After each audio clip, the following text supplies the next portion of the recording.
Halo para penggemar sepak bola Indonesia, ada 3 kabar hangat yang wajib kamu tahu dari timnas kita. Pertama, kita akan bedah tuntas fakta di balik rumor gelandang Bayern Munich yang disebut punya kualitas setara Tom Haye. Lalu kita intip progres naturalisasi Mauro Zylstra, striker muda harapan. Dan yang paling seru, ada kejutan dari timnas U17 yang berhasil lolos ke turnamen besar tanpa harus melalui kualifikasi. Jangan sampai kamu lewatkan detail penting ini.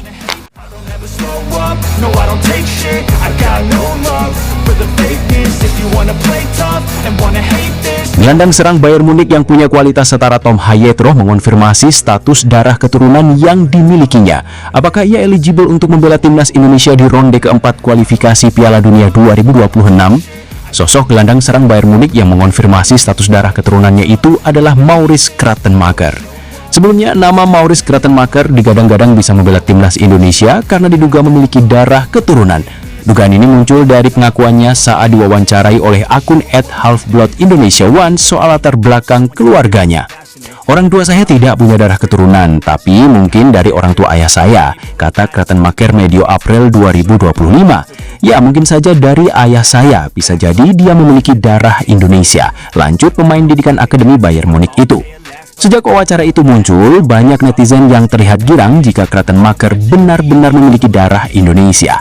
Apalagi ia memiliki kualitas setara Tom Haye, gelandang timnas Indonesia yang dikenal sebagai pemain jenius berkat visi dan kemampuannya dalam mengatur permainan. Nah, baru-baru ini Kratenmaker mengonfirmasi soal status darah keturunan yang dimilikinya jelang Indonesia bertarung di ronde keempat kualifikasi Piala Dunia 2026 zona Asia. Lantas, apakah dirinya eligible untuk membela tim Garuda di ronde keempat kualifikasi Piala Dunia 2026? Eligible di ronde keempat? Usai diduga berstatus pemain keturunan, Maurice Kratenmaker akhirnya buka suara mengenai latar belakang keluarganya tersebut. Pemain yang baru saja dipinjamkan Bayern Munich ke Hertha Berlin ini mengonfirmasi jika dirinya sama sekali tak memiliki darah Indonesia. Maaf, sebelum saya menjawab pertanyaan ini, saya tidak punya darah Indonesia sama sekali. Tuturnya dikutip dari akun @fulltimegaruda.id di Instagram. Dengan konfirmasi ini, maka Kratenmaker tak eligible atau memenuhi syarat untuk membela timnas Indonesia di ronde keempat. Tak hayal, konfirmasinya ini menjadi pukulan telak bagi timnas Indonesia yang tengah membutuhkan gelandang baru untuk bertarung di ronde keempat. Apalagi Kratenmaker punya kualitas di atas rata-rata dengan kiprah apiknya di level klub maupun di level internasional. Di level grup, pemain berusia 19 tahun ini telah mencetak 33 gol dan 20 assist dari 109 pertandingan di level kelompok umur maupun senior.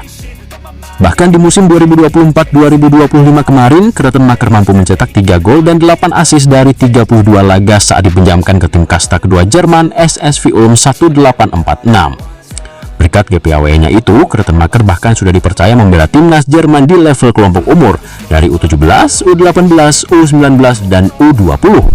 Selama membela timnas Jerman kelompok umur, Kratenmaker telah mencatatkan 23 penampilan di segala level dengan koleksi 5 gol dan 2 assist. Karena Kratenmaker tak bisa membela timnas Indonesia, maka PSSI bisa melirik gelandang-gelandang keturunan lainnya.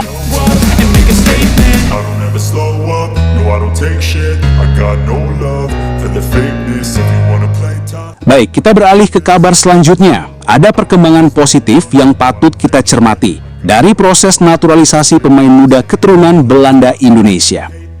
Proses naturalisasi pemain muda keturunan Belanda Indonesia Mauro Zylstra kini sudah berada di jalur yang tepat untuk segera rampung.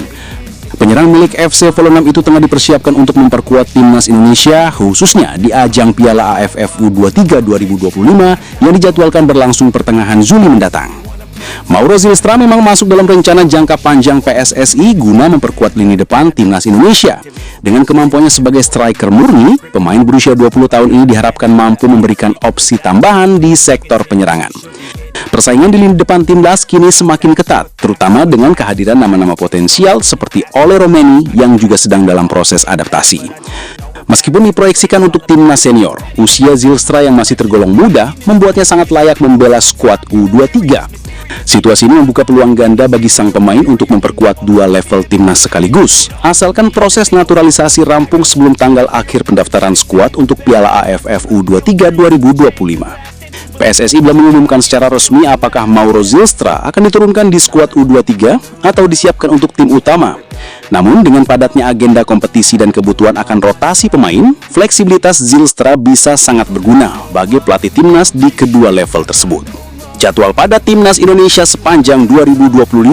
Timnas Indonesia U23 dijadwalkan akan berlaga di Piala AFF U23 yang digelar di Indonesia pada 15 hingga 29 Juli 2025. Dalam turnamen ini, skuad Garuda Muda tergabung di grup A bersama 3 tim kuat dari Asia Tenggara, yaitu Malaysia, Filipina, dan Brunei Darussalam. Setelah ajang tersebut, tantangan semakin berat dengan hadirnya kualifikasi Piala Asia U23 2026 yang akan berlangsung dari 1 hingga 9 September 2025. Di fase ini Indonesia masuk grup J dan harus menghadapi raksasa Asia, Korea Selatan, serta 2 negara lain yakni Laos dan Makau. Sementara itu, timnas senior juga bersiap menjalani laga-laga penting di putaran keempat kualifikasi Piala Dunia 2026 zona Asia. Digelar pada Oktober 2025, fase ini menerapkan sistem round robin dengan 6 tim bersaing memperebutkan 2 tiket langsung ke Piala Dunia. Timnas Indonesia akan menghadapi 5 lawan tangguh dari kawasan Timur Tengah, yaitu Arab Saudi, Qatar, Uni Emirat Arab, Irak, dan Oman. Proses naturalisasi dan proyeksi strategis PSSI. Langkah PSSI dalam mempercepat proses naturalisasi pemain diaspora seperti Mauro Zylstra tidak lepas dari kebutuhan mendesak terhadap kualitas di lini depan. Dalam beberapa turnamen terakhir, lini serang menjadi titik lemah yang ingin dibenahi secepatnya oleh pelatih dan federasi. Mauro Zylstra yang memiliki pengalaman bermain di Eropa diyakini mampu menambah dimensi permainan timnas. Permainan yang agresif, memiliki kecepatan, serta visi mencetak gol yang tinggi menjadi pertimbangan kuat mengapa namanya masuk dalam radar tim pelatih.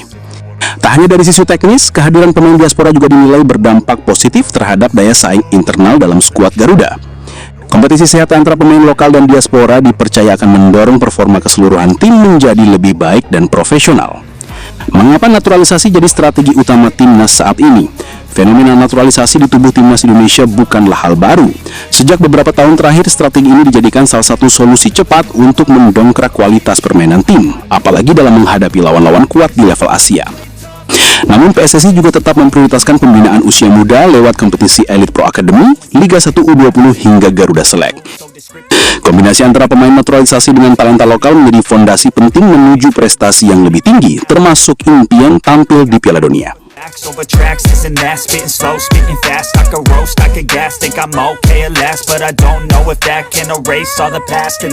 Sekarang mari kita simak kabar ketiga yang tak kalah membanggakan. Berita gembira datang dari Timnas Indonesia U17. Tim Nasional Indonesia U17 dipastikan lolos ke Piala Asia U17 2026 tanpa perlu melalui babak kualifikasi. Alasannya, karena pada edisi sebelumnya, yakni Piala Asia U17 2025, skuad berjuluk Garuda Asia itu sukses mencapai babak perempat final. Kabar ini disampaikan akun Instagram @theasianfootball Rabu 30 Juni 2025. Timnas Indonesia U17 akan lolos langsung bersama 8 tim lainnya ke Piala Asia U17 2026 yang digelar di Arab Saudi pada Mei 2026 datang. 9 tim telah lolos ke turnamen final dan akan melewatkan kualifikasi. Ini termasuk 8 perempat finalis di Piala Asia sebelumnya yang lolos ke Piala Dunia U17 2025 plus Qatar sebagai tuan rumah Piala Dunia U17 2025. Tulis keterangan unggahan akun tersebut Rabu 30 Juni 2025. 8 tim lainnya yang tidak memerlukan fase kualifikasi adalah Uzbekistan, Uni Emirat Arab, Arab Saudi, Korea Selatan, Korea Utara, Tajikistan, Jepang, dan Qatar selaku tuan rumah Piala Dunia U17 2025. Timnas Indonesia dan 8 tim itu pun lolos ke Piala Dunia U17 2025. 2. Agenda yang terlalu padat. Ke-9 klub ini lolos langsung mengingat padatnya jadwal. Diketahui jadwal fase kualifikasi Piala Asia U17 dan turnamen Piala Dunia U17 diselenggarakan dalam waktu yang berdekatan. Fase kualifikasi Piala Asia U17 2026 akan berlangsung pada 22–30 November 2025. Pada babak itu tersisa 7 tempat lagi untuk lolos ke Piala Asia U17 2026. Sementara turnamen Piala Dunia U17 tahun ini akan berlangsung di Qatar pada 3–27 November 2025. Sebanyak 48 tim dari 6 konfederasi akan memperebutkan 1 trofi bergengsi di turnamen tersebut. Timnas Indonesia U17 akan tergabung bersama Brasil, Honduras, dan Zambia di grup H Piala Dunia U17 2025. Dengan tidak mengikuti kualifikasi Piala Asia, pasukan Nova Arianto bisa lebih fokus untuk menampilkan yang terbaik di Piala Dunia U17 2025. Itulah rangkuman kabar sepak bola Indonesia yang penuh dinamika.